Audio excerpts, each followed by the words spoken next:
The world's most powerful referee was supposed to be in Munich. He wasn't. UEFA had quietly removed him from the biggest club match on the planet. 6 weeks later, FIFA sent him to America anyway. His name is Szymon Marciniak. He refereed the 2022 World Cup final. And by the end of this video, I'll show you exactly why one team at this World Cup should be genuinely afraid of the referee list, and which team that is. Now, every World Cup has a villain. Usually it's a coach, sometimes a player. But this World Cup, the most dangerous man in football isn't holding a ball. He's holding a whistle, and a yellow card, and a small black book. He's officiated two of the most controversial matches of the modern era. He has been called the world's best referee twice, back to back. He has also been called a coward, a fraud, and worse than that. His own federation removed him from the biggest club match on the planet 6 weeks before kickoff. FIFA sent him to America anyway. This is the story of how he got here, what he did to get banned, and the one team at this World Cup that should be checking the referee list every single day. To understand why this man scares players, you need to know what he is. Szymon Marciniak is 44 years old. He's from a small Polish town called Płock. He started refereeing in his teens, climbed every rung of the Polish football pyramid, and got his FIFA badge in 2011. That's the boring part. Here's the part that matters. In 2021, at 40 years old, supposedly in his prime, he was diagnosed with a heart rhythm condition called tachycardia after catching COVID. He missed the entire European Championship. Most referees never come back from that. 18 months later, he was the man holding the whistle for the Argentina-France World Cup final in Qatar. Messi's last dance, the most watched football match in human history. Then 6 months after that, he refereed the Champions League final. Manchester City, Inter Milan. Two of the biggest matches in football within the same calendar year, both with the same man in the middle. That has never been done before. In 2022 and again in 2023, the International Federation of Football History and Statistics named him the world's best referee. Back to back, he's the only referee to win it twice in the post-VAR era. So when I tell you he's controversial, I don't mean he's bad. He is, by every measurable standard, the best on the planet. That's exactly what makes everything that came next so strange. But that's not even the wildest part. The wildest part is what he does in his spare time. He practices Muay Thai. Properly. Gloves, sparring partners, the lot. The most powerful referee in world football trains, for fun, in the most violent stand-up combat sport on earth. Hold that in your head for a second. We'll come back to it. He had the award. He had the record. And then, in the space of 6 months, he built an enemy, the biggest club in the world. And it nearly ended his career. Fast forward to May 6, 2025. Champions League semi-final. Inter Milan against FC Barcelona, second leg, San Siro. Marciniak is in the middle. The first leg had been 3-3. The second leg goes 90 minutes, also 3-3. Extra time. Inter score in the 99th minute. Inter win 4-3 on the night, 7-6 on aggregate. They're going to the final. Barcelona are out, and they are furious.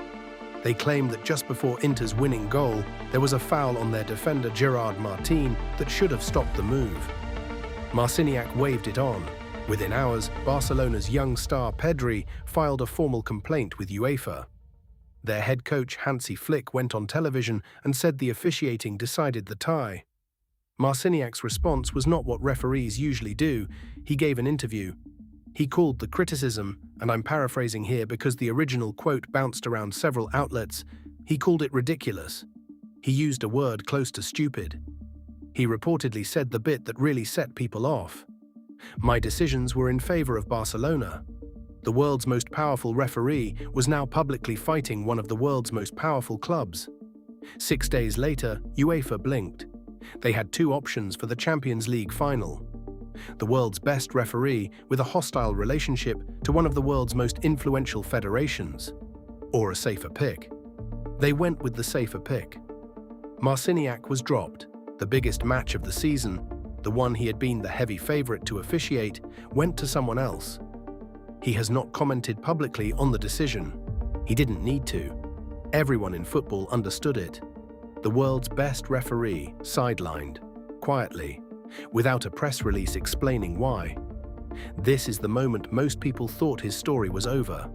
It wasn't, because something even stranger had happened 2 years earlier. And this part is so strange that when it broke, every football journalist I respect had to read it twice.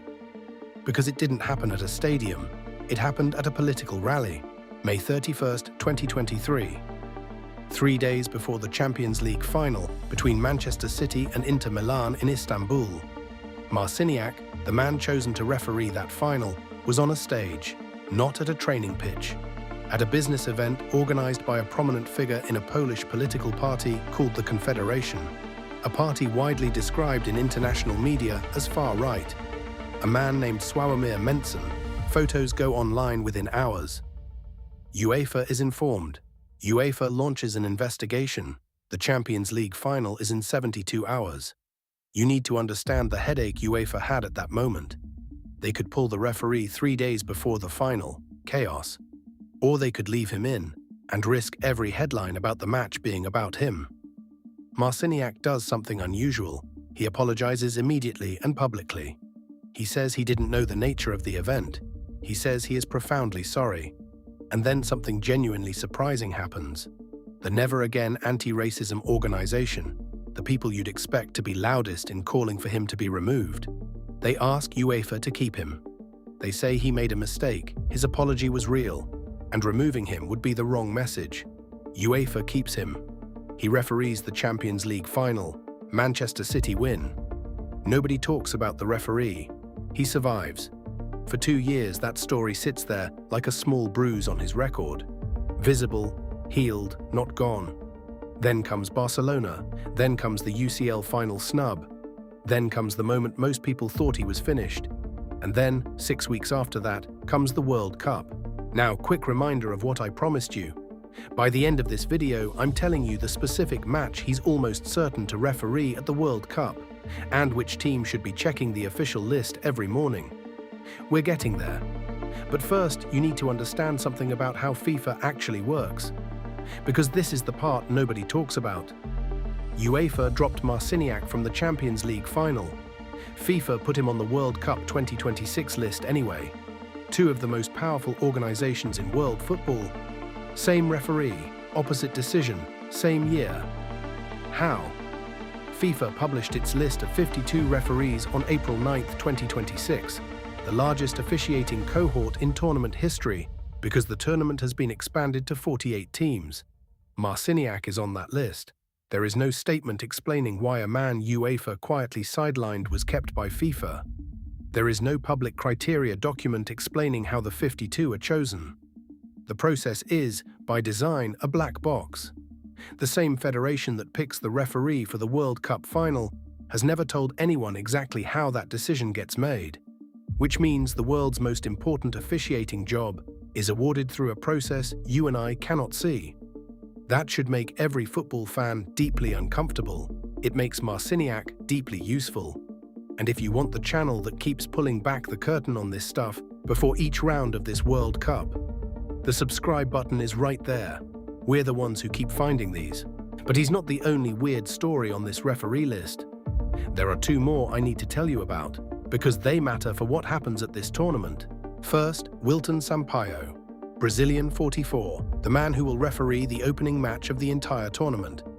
Mexico against South Africa, Estadio Azteca, June 11th. The first whistle of the entire World Cup belongs to him. You may already know his name, even if you don't think you do. At Qatar 2022, he refereed England against France in the quarter-finals. A clear foul on Harry Kane in the box was waved away. Harry Maguire called him very poor. England fans vandalized his Wikipedia page in real time. In the season leading into this World Cup, according to Brazilian football reporting, he gave 105 yellow cards and 4 reds in just 21 top-flight games. That's roughly 5 cards a match, a card almost every 18 minutes. He's the disciplinarian. He's the man who will set the tone for the entire tournament's officiating culture in its very first match. If Mexico-South Africa is wild, this is why. Now, the second one. Dieperink. You've probably never heard his name. He's a Dutch VAR official, originally selected for World Cup 2026.